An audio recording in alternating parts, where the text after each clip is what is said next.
September 25th. Pauly and Teddy, Sports Bet Betting Insight today. I'm at Real Sports Bet on Twitter. He's at Teddy_covers. All the betting news you need to know in less than 20 minutes. Love Tuesdays because we get to run through college football, and there are some epic beats that happened, 4 of them. And we'll get to Oregon, Stanford, and also the Wisconsin fiasco.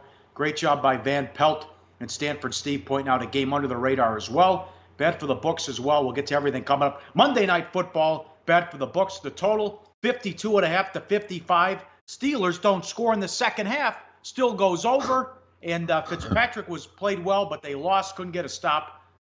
Sloppy field, didn't matter. 30-27 Pittsburgh.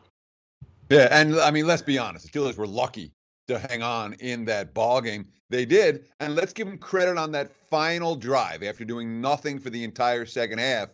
Big Ben on second down, instead of running the football, the Steelers threw the football, and Ben with a great throw in the middle to get the first down. That was essentially the game clincher. Aggressive play calling did well for Pittsburgh as opposed to running 3 times and punting back to Tampa Bay. But, you know, when the Bucs turned the ball over on 4 consecutive possessions and handed Pittsburgh what the Steelers scored, 17 points off those 4 turnovers. Tough to keep a game under the total when that happens. That's not a good result for the house, but more money came on Tampa last night than Pittsburgh. So from a side perspective, yeah, bad result for the books on the total.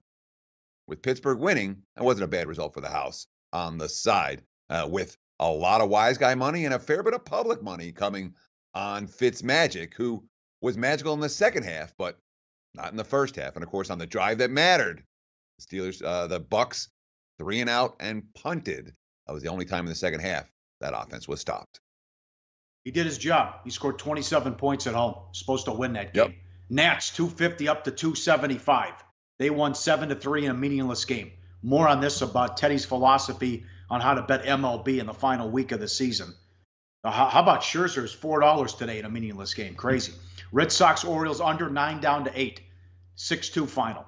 Dodgers 160 up to 180. No Goldschmidt, no Peralta. They trailed in the 7th inning, covered the run line. 7-4 in that one. And now they stay a game and a half up on the Rockies. And the Rockies only a half game behind the Cardinals now for the second wild card spot. Sure, this is getting very, very interesting in the NL, as we thought that it would. But Dodgers taking money on a nightly basis. This is a team that is peaking right now in September. As we record, I'm seeing the money flow in on the Dodgers today. Again, they opened as low. I've seen 193s out there at the opener. I'm seeing minus 220s and higher right now. So Dodgers certainly a popular choice last night. Not a good result for the books. Likely to be a popular choice again tonight. And 2 bad bets. Rangers plus 155 down to 135. Lost to the Angels 5-4. And they bet against the A's. I don't know, because when they took the field, they had already clinched. But the Mariners $1.30 up to 155. Paxton was back off pneumonia. They lost 7-3. The A's are 61-25 since middle June. Unbelievable. Sure. And they just keep winning. And I'm telling you, once the postseason starts, you're going to see the money come against Oakland. You know, like we saw last night. The bigger bettors look at the advanced metrics. The advanced metrics on the A's, they don't show how they're winning. This is how Oakland's winning. They're finding ways. And when a team finds ways and the stats don't show it, you know where the money's going to go. It's been coming against Oakland. It came against Oakland yesterday. And as we get into October, you can count on it. Wise guys aren't going to be on the A's. So if the A's keep winning, there's going to be a lot of money to be made from Oakland in the postseason, just like there has been during the 61-25 run. All right, here we go. The vicious beats in college football. Can't wait to do this every Tuesday. Let's start with an all-timer. Oregon and the under. +3 and under 59. 24-7 late third quarter. First and goal. Touchdown overturned. I don't know how. They fumble. No big deal. They jump on it. They fumble again.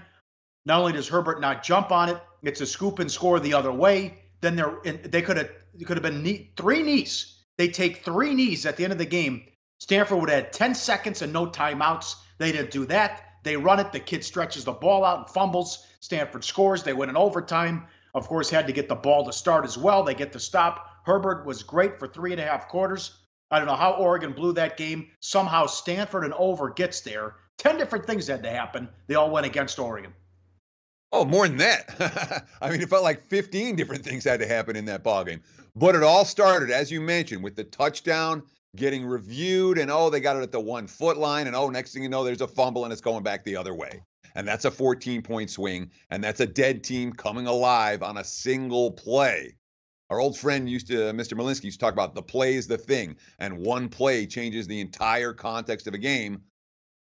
This is two plays because it was a touchdown getting called back and then a fumble following it. But that is a very different final score if Oregon punches that touchdown in. And of course, the shenanigans at the end for the Cardinal. Let's give Stanford credit for continuing to fight and battle. But if you had an Oregon ticket in your pocket, if you had an under ticket in your pocket, my condolences. Those were absolutely brutal on Saturday night. And how about Friday? This hurt your feelings. How about Illinois plus 27 or 28? Had the lead in the third quarter at home. What happened? It was, I mean, there are meltdowns and there are meltdowns and they're the mother of all meltdowns. And I can laugh about it now. It's 4 days later. I wasn't laughing about this on Friday night. And of course, your buddy's texting you, hey, great call on Illinois in the third quarter when they take the lead. Oh, and then they end up losing by 40 or whatever. I mean, it was as bad a stretch of football as any team will ever play. I mean, I'll put it this way. When Illinois fell apart, it was just over. They battled, and then boom, the offense turned the ball over. The defense couldn't tackle a running back, and next thing you know, it's 35 unanswered in the fourth for the Nittany Lions. An all-timer? Yeah, it was ugly. My condolences to those of you like me who had an Illinois ticket in your pocket. That was not fun. I hate amateur hour. Cut that shit out. Don't congratulate somebody on a ticket or a pick in the third quarter. Cut it out on Twitter or text. All right, these games are all tied into the same. Nobody takes a knee in college football. These coaches, and I'm sick of it. Wisconsin, Iowa under 44. It's worse if you had Iowa on a teaser. Hornibrook had to take them 90 yards down the stretch, and he did. But then they get the interception, and then instead of taking the knee on third down, they run it. The kid takes it in after Iowa had used their timeouts. There's 30 seconds left. The kid doesn't fall down. He scores, puts it over the total, and you couldn't even get there on an Iowa teaser. Brutal. Great job by Van Pelt yesterday on his show on SportsCenter. Miami of Ohio, Bowling Green under 55.5. 38-23 final. 4 touchdowns in the fourth quarter. 3 in the final 4 minutes. It gets worse.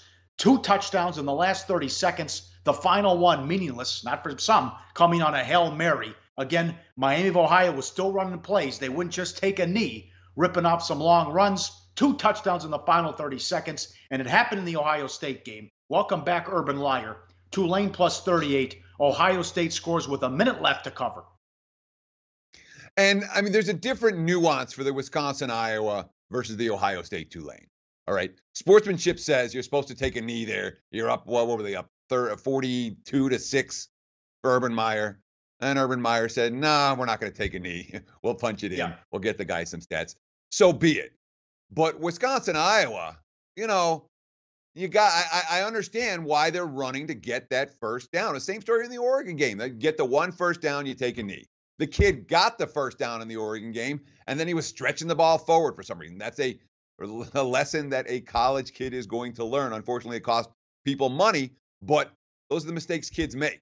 Wisconsin, Iowa, they say you're going for the first down. Hey, he breaks one. That happens occasionally. And if you're teasing college football, stop betting right now. You cannot win teasing college football.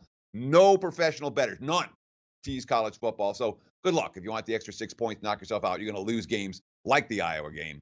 You can't beat it, guys. You can tease NFL. You cannot tease college and win. Not in the long term. Bad for the books. Purdue, BC under 68 all the way down to 62. Great call there. 30-13. BC goes down, blown out on the road. Syracuse 27 up to 30. Won by 30 against a god-awful Connecticut team that might have the worst defense in the country. Bad landing spot here. This is also a tough beat, too. Navy SMU under 63.5 to 58.5. Lands 61, and because of overtime. And SMU gets the walk-off win.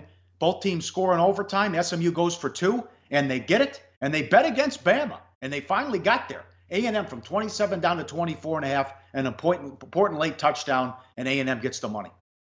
Yeah, very important late touchdown for bettors. And this shows us very clearly, all right, Alabama dominated a pretty darn good A&M team, all right? And it was never a game. Bama was in control throughout.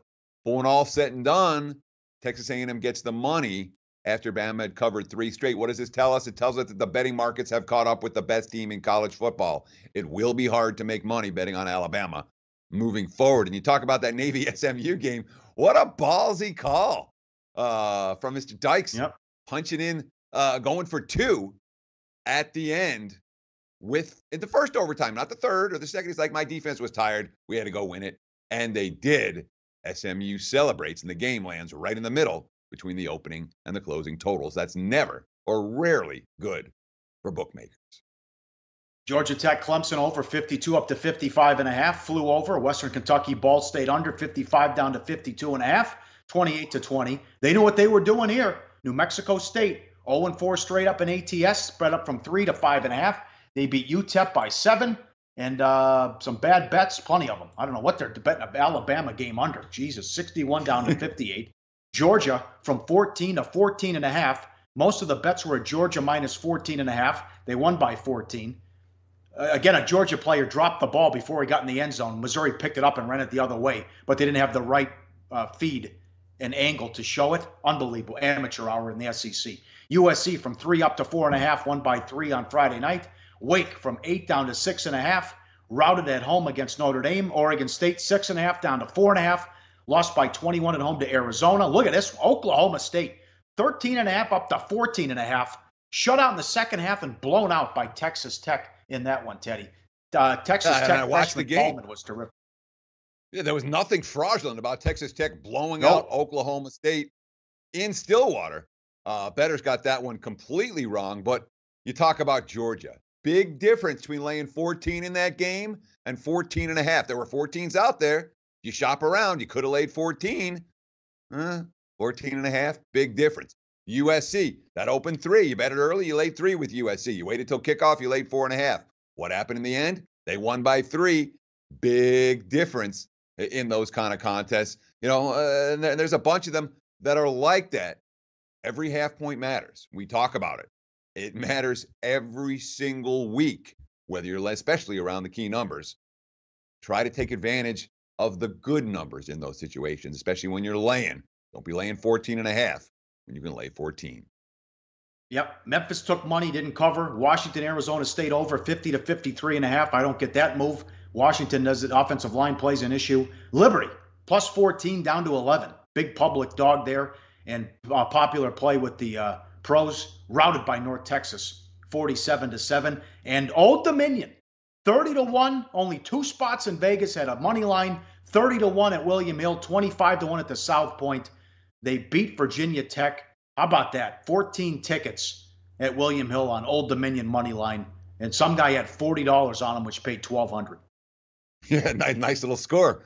And of course, look at the tweet from SportsCenter. At SportsCenter, Old Dominion had only a 1.8% chance to beat Virginia Tech, according to ESPN's FPI. That's probably fairly typical for 29-point underdogs, making it the largest upset by an FBS team in the 14 years of FPI projections. Remember, ODU had gone into that game 0-3 with 3 losses against fellow bottom feeders. So something of an upset special, big time. And of course, in the loss, Virginia Tech also lost their quarterback, Justin Jackson. He's out, I believe, long term. And that's why we've seen Duke take money against Virginia Tech already for this coming Saturday. Like the show? Help us keep the lights on. Please make sure to comment, share, and subscribe to all the Sportsbook Review videos. Thanks so much. Best of luck. Enjoy the game.